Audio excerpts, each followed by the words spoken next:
Hi everyone, welcome back to Timeless Tales. Today we're going to take you on a journey to the mythical realm of the gods, to the majestic Mount Olympus in Greece.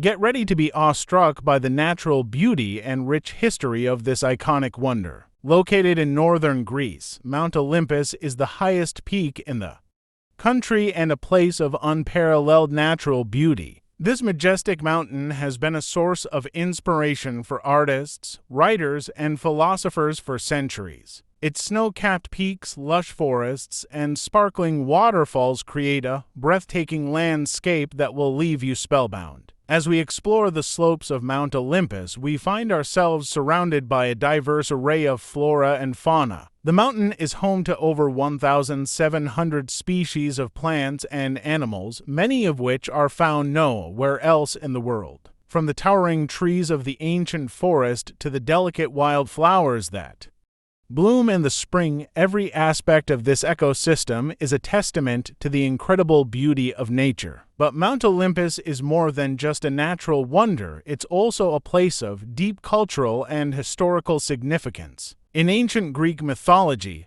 this was the dwelling place of the gods where Zeus, Athena, and Apollo would gather to shape the fate of mortals. The mountain's rugged peaks and serene valleys have inspired countless works of art, literature, and music, cementing its place in the collective imagination of humanity. Thank you for joining me on this journey to Mount Olympus.